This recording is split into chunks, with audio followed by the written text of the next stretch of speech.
नमस्कार. पुण्यश्लोक अहिल्यादेवी होळकर यांच्या त्रिशताब्दी जयंती वर्षानिमित्त जलसंपदा विभागातर्फे गोदा ते नर्मदा पुण्यश्लोक अहिल्यादेवी होळकर जलयात्रा हा उपक्रम आयोजित करण्यात आला.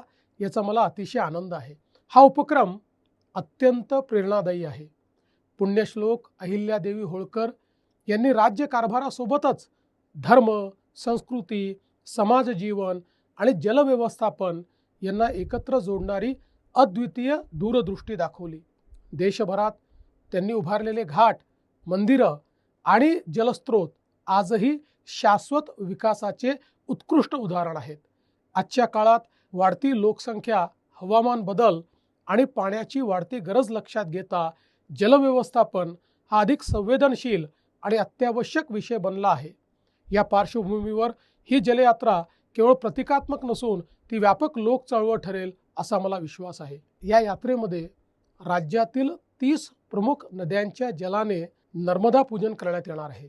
गंगा जन्म संगम समर्पण तत्वज्ञानावर आधारित ही संकल्पना आपल्याला निसर्गाशी असलेले नाते अधिक दृढ करण्यास प्रेरित करणार आहे. नदीजोड प्रकल्प जसे नद्यांना एकमेकांशी जोडतात, तसेच ही यात्रा लोकमनांना, समाजाला आणि संस्कृतीला एकत्र जोडण्याचे कार्य करणार आहे.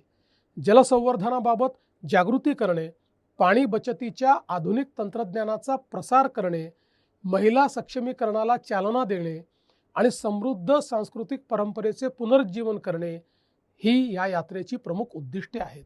माननीय पंतप्रधान नरेंद्र मोदीजी यांनी मोर क्रॉप पर ड्रॉप हा मंत्र दिला आहे.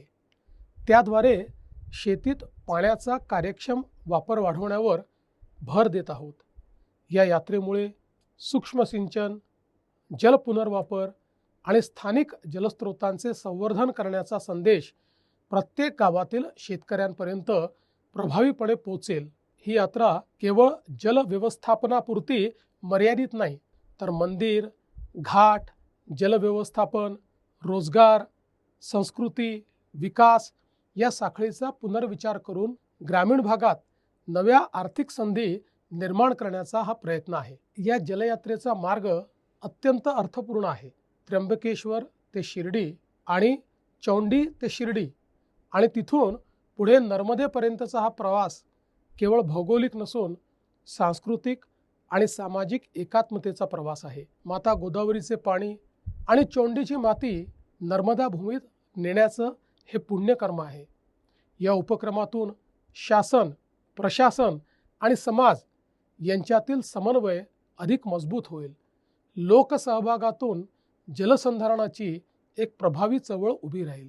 तसेच भविष्यातील पाणी व्यवस्थापनासाठी एक सक्षम आणि शाश्वत आराखडा तयार होईल.